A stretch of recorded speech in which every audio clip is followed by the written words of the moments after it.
போனால் செலவாகும்னு பயமாக இருக்கா? சிக்கனமாக ட்ராவல் பண்ண இந்த டிப்ஸை ஃபாலோ பண்ணுங்கள். டூர் போகும்போது பல விஷயங்கள் நீங்கள் பார்த்து பிளான் பண்ணணும். முன்னாடியே புக்கிங் செய்கிறது மூலமாக செலவை கண்டிப்பாக குறைக்க முடியும். எந்த ஊர் போகிறோமோ அந்த ஊர் மக்கள்கிட்ட கேஷுவலாக பேசுகிற பழக்கத்தை கண்டிப்பாக கற்றுக்கணும். இந்த மாதிரி எக்கச்சக்கமான டிப்ஸு இந்த வீடியோவில் இருக்குது. ஸோ வீடியோவை மிஸ் பண்ணாமல் பாருங்கள். பொதுவாக டிசம்பர் மந்த்து மே மந்த்தில் தான் இந்தியாவில் பல பகுதியில் ஸ்கூலுக்கு லீவ் இருக்கும். அதனால அந்த காலகட்டத்தில் தான் ரொம்ப பேர் டூர் போக பிளான் பண்ணுவாங்க.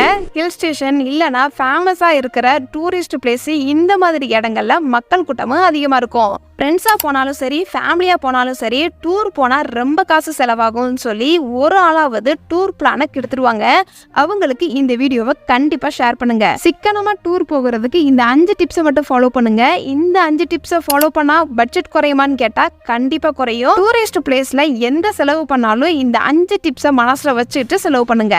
நம்பர் 1, நீங்கள் எப்போ டூர் பிளான் போடுறீங்களோ அப்பையிலேருந்தே நீங்கள் கம்மியான பட்ஜெட்டில் ரூமை புக் பண்ணிக்கோங்க. டூர் போன இடத்துல ரூமை புக் பண்ணிக்கலாம் அப்படின்னு நினைச்சீங்க அப்படின்னா கடைசி நேரத்தில் அமௌண்ட் அதிகமாகலாம். ஸோ ரூம் மட்டும் இல்லை, டூரிஸ்ட் பிளேஸில் எங்கெங்கே புக் பண்ண வாய்ப்பு இருக்குதோ அங்கெல்லாம் முன்னாடியே புக் பண்ணுறது ரொம்பவே நல்லது.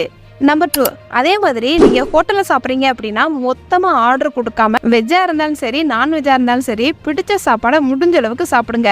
தேவையில்லாமல் அதிகமாக வாங்க வேண்டாம்.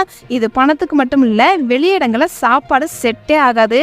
அதனால கொஞ்சம் கொஞ்சமாக ஆர்டர் பண்ணுங்க. நிறைய ஆர்டர் பண்ணி பணமும் வேஸ்ட்டு, சாப்பாடும் வேஸ்ட் ஆயிரும். நம்பர் 3, முடிஞ்ச அளவுக்கு நீங்கள் டூர் போகும்போது பஸ்ஸோ ட்ரெயினோ இந்த மாதிரி பப்ளிக் வெஹிக்கிளை யூஸ் பண்ணுங்க. கேப்ல ட்ராவல் பண்ணும்போது உங்களுக்கு கண்டிப்பாக செலவு அதிகமாக தான் இருக்கும். நம்பர் 4, அங்கே இருக்கிற உள்ளூர் மக்கள்கிட்ட பேசி உங்களுடைய செலவை கண்டிப்பாக குறைக்க முடியும். எக்ஸாம்பிளுக்கு ஒரு இடத்துக்கு போகணும் அப்படின்னா பஸ்ஸில் போகலாமா மெட்ரோ ட்ரெயினில் போகலாமான்னு உள்ளூர் மக்கள்கிட்ட கேட்டு தெரிஞ்சுக்கோங்க. 2ல் எது ட்ராவல் டைம் அதிகம், டிக்கெட் சார்ஜ் அதிகம்னு அப்போ தான் தெரிஞ்சுக்க முடியும். நம்பர் 5, இந்த டிப்ஸ் தான் உங்களுக்கு ரொம்பவே முக்கியமானது. உங்களுடைய பட்ஜெட் எவ்வளவு அப்படிங்கிறத முன்னாடியே பிளான் பண்ணி அதுக்குள்ள செலவு செய்ய பார்க்கணும். எக்ஸாம்பிளுக்கு இந்த டூரோடைய பட்ஜெட் 5000 ரூபான்னு வச்சுக்கிட்டோம் அப்படின்னா 4500 ரூபா மட்டும்தான் நமக்கு செலவு செய்யறதுக்காண்டி எடுத்து வச்சுக்கணும். பேலன்ஸ் 500 ரூபாயை எமர்ஜென்சி தேவைக்காக தனியாக எடுத்து வச்சுக்கணும். இந்த மாதிரி உங்களுடைய லைஃப் ஸ்டைலை கொஞ்சம் கொஞ்சமாக சேஞ்ச் பண்ணணும்னு நினைக்கிறீங்க அப்படின்னா நம்மளுடைய சேனல் உங்களுக்கு ரொம்பவே ஹெல்ப் பண்ண போகுது. ஸோ நம்மளுடைய சேனலை சப்ஸ்கிரைப் பண்ணி பெல் ஐக்கானையும் கிளிக் பண்ணுங்க.